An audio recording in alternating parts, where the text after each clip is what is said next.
अस्सलामुअलैकुम वरहमतुल्लाहि वबरकातुहु। बिस्मिल्लाहिर्रहमानिर्रहीम। नहमदुहु व नुसल्ली अला रसूलिहिल करीम। अम्मा बाद। मोहतरम नाजरीन इकराम, एक सवाल किया गया है इलाफ नाम के ताल्लुक़ से, और सवाल कुछ इस तरह से है। अस्सलामुअलैकुम, हज़रत बच्ची का इलाफ नाम कैसा रहेगा, ज़रा तफसील से बताइए। वालेकुमुस्सलाम वरहमतुल्लाहि वबरकातुहु।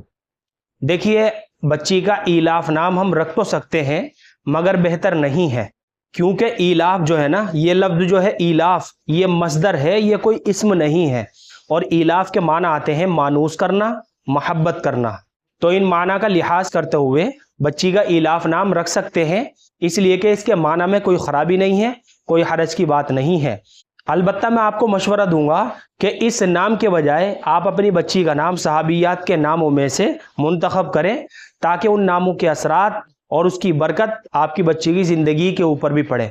हदीसों के अंदर अल्लाह के नबी सल्लल्लाहु अलैहि वसल्लम ने फरमाया कि तुम लोग कल क़यामत के दिन अपने और अपने आबाओं के नामों से पुकारे जाओगे, इसलिए अच्छे अच्छे नाम रखा करो। और यह कोई इतना अच्छा नाम नहीं है इलाफ। और जहाँ तक मुझे उम्मीद है, आपने इस लफ्ज़ को सूरह कुरैश से लिया होगा, यानी लिईलाफि कुरैश ईलाफिहिम रिहलतश शिताई वस्सैफ। इस सूरत से आपने ये लफ्ज़ लिया है लिईलाफि कुरैश। इसके माना है कुरैश के मानूस करने के सबब। ईलाफिहिम रिहलतश शिताई वस्सैफ, यानी उनको, यानी कुरैश को जाड़े और गर्मी के सफ़र से मानूस करने के सबब। तो इस सूरत के ऊपर भी अगर हम गौर करें तो ये पूरा जुमला नहीं है, बल्कि पूरे जुमले का एक अधूरा जुज़ है। इसलिए बेहतर है कि आप ये नाम ना रखें। वैसे नाम रखने में कोई नाजायज़ या हराम का कोई मसला नहीं है, आप इलाफ बच्ची का नाम रख सकते हैं, मगर बेहतर नहीं है।